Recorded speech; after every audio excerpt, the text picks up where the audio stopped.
এই ভিডিওটি 23/5/2025 রাত 11টায় শ্যুট করা। ভিডিওতে চটজলদি কীভাবে বিরিয়ানি এবং চিকেন চাপ একই সাথে রান্না করা যায় তার প্রসিডিওরটা আমি দেখাবো। অ্যাকচুয়ালি বিরিয়ানি রান্না করা অনেকের কাছে খুব কঠিন হলেও আমার মনে হয় খুবই সহজ বিরিয়ানি রান্না করা।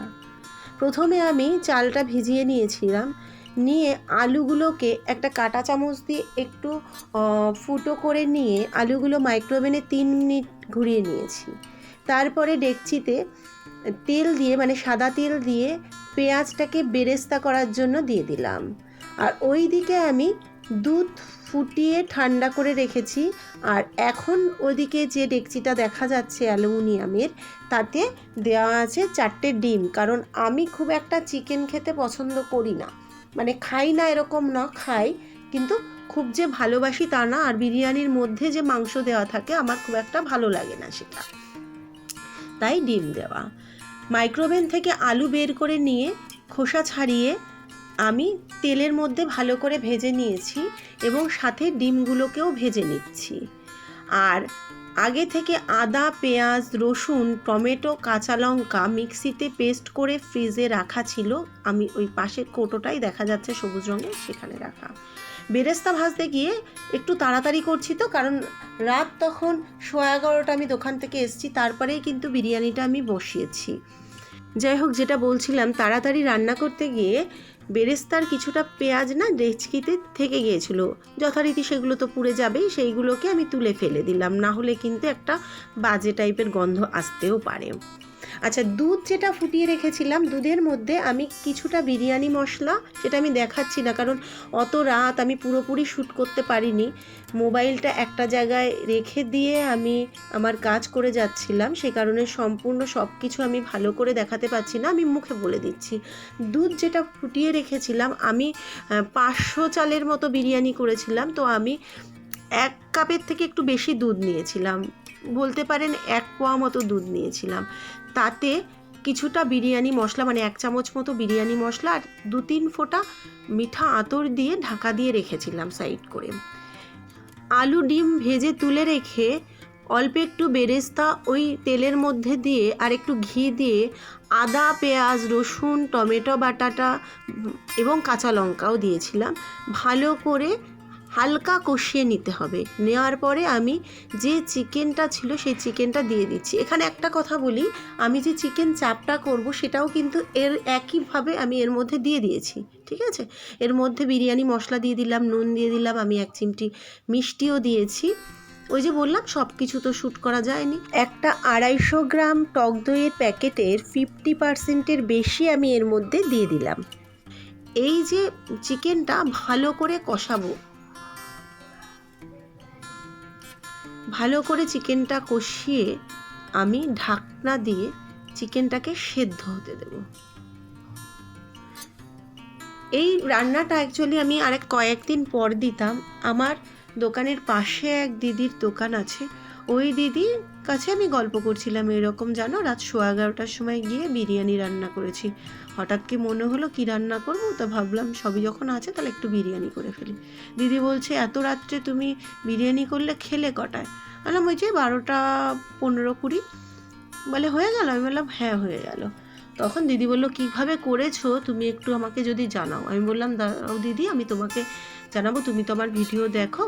বলে, তাহলে একটা কাজ করো, তুমি খুব তাড়াতাড়ি দাও, তুমি কালকেই দাও, মানে বারবার বলছিল আমাকে।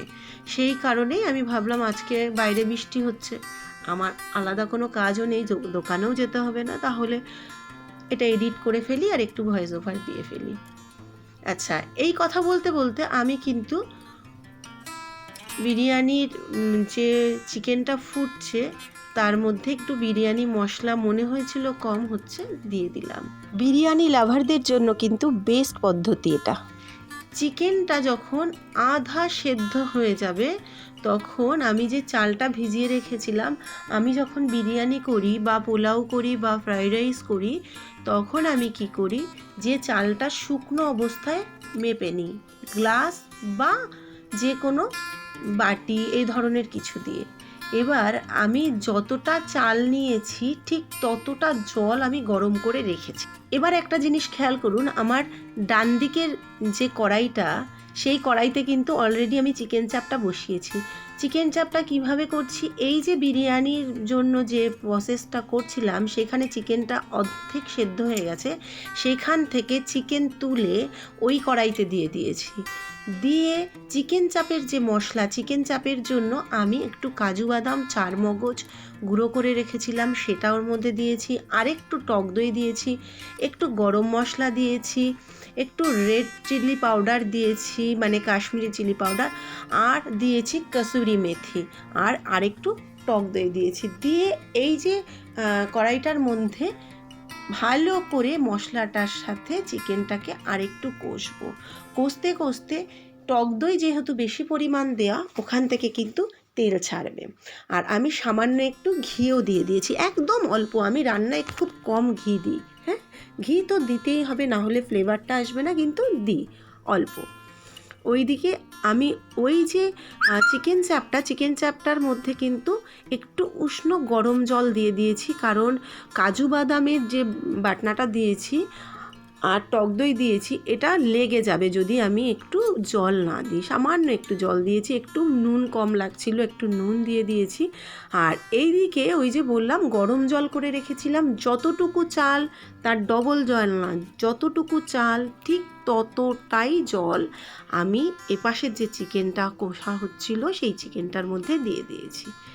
দিয়ে এবার যখন এই যে জলটা টকবক করে ফুটছে, চিকেন, আলু, ডিম সব কিন্তু এর মধ্যে দেওয়া, এবার এই চালটাকে দিয়ে দেব। এই চালটা প্রায় আমি 20 মিনিট মতো ভিজিয়ে রেখেছিলাম, কারণ বিরিয়ানি করতে আমরা সবাই জানি আধা ঘন্টা থেকে 1 ঘন্টা চাল ভিজিয়ে রাখতে হয়, কিন্তু যেহেতু আমার তাড়াতাড়ি রান্না, আমাকে 12টা থেকে 12:15টার মধ্যে এদেরকে খেতে দিতে হবে। এবার অনেকেই ভাববে এত রাত্রে খায় কেন? হ্যাঁ, আমাদের যেহেতু একটা ছোটোখাটো ব্যবসা আছে, রাত হয় বাড়ি আসতে, 12টা তো বাজেই বাড়ি আসতে, তারপরেই খাওয়া দাওয়া করে।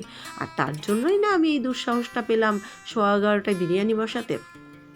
আচ্ছা, চালটা দিয়ে দেওয়ার পরে আমি কয়েকটা কাঁচা লঙ্কা আর বেরেস্তাটাও দিয়ে দিয়েছিলাম।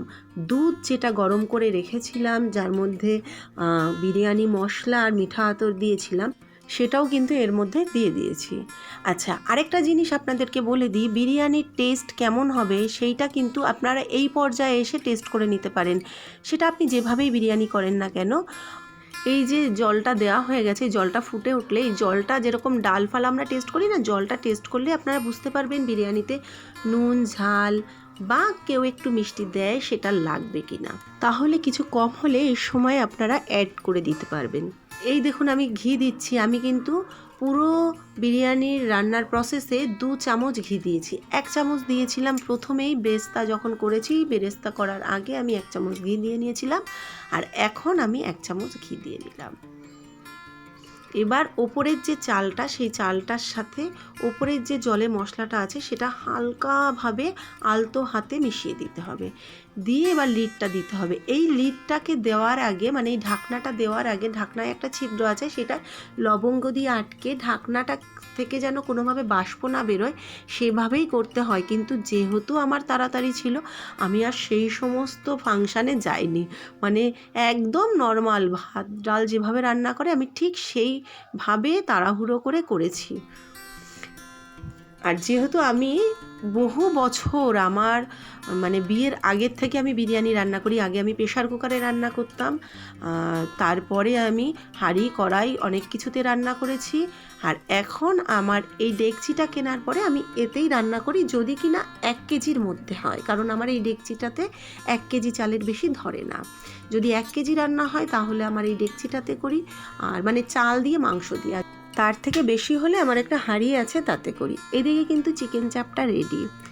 চিকেন চাপে আমি 1 ফোঁটা মিঠা আতর দিয়েছিলাম।